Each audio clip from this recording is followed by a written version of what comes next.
নমস্কার বন্ধুরা, ভিডিওতে যাকে দেখছেন তার নাম সালেহ মোহাম্মদী, বয়স 19। ইরানের কুস্তি জগতের উদীয়মান তারকা হিসেবে গণ্য করা হতো। গত বৃহস্পতিবার অন্য দুই বিক্ষোভকারী সায়েদ দাভোদি এবং মেহেদি ঘাসিমির সঙ্গে ফাঁসি দেওয়া হয় মোহাম্মদীকে। জনসমক্ষে ফাঁসি দেওয়া হয়। দোষ কী ছিল?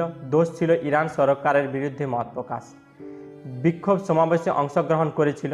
2026 সালে 8ই জানুয়ারি বিক্ষোভে দুজন পুলিশকে হত্যা করার অভিযোগ ছিল তার সাথে আরও দুজনের উপর।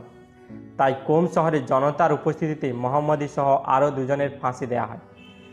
অনেক আন্তর্জাতিক সংস্থা মনে করছেন মোহাম্মদীকে যথাযথ আত্মপক্ষ সমর্থনের সুযোগ থেকে বঞ্চিত করা হয়েছে, স্বীকারোক্তি দিতে বাধ্য করা হয়েছে এবং মামলাটি দ্রুত গতিতে এমন এক প্রক্রিয়ার মধ্য দিয়ে এগিয়ে নিয়ে যাওয়া হয়েছে যার সঙ্গে কোনো অর্থবহ বিচার প্রক্রিয়ার কোনো সাদৃশ্য ছিল না।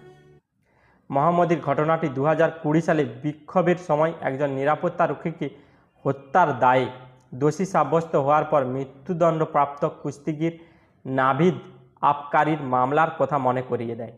একই অভিযোগ, একই প্রক্রিয়া, একই ফলাফল। অনেকেই বলছেন মোহাম্মদীর মামলাটি ঠিক সেই ব্লুপ্রিন্ট বা নকশা অনুসরণ করছে। এমনকি সাক্ষীদের বাধা দেওয়া থেকে শুরু করে জোরপূর্বক স্বীকারোক্তি আদায় পর্যন্ত একই প্যাটার্ন উপেক্ষা করা কঠিন। মোহাম্মদীকে মৃত্যুদণ্ড নিয়ে আন্তর্জাতিক ক্রীড়া সংস্থাগুলি ব্যবস্থা নেওয়ার আহ্বান জানিয়েছেন।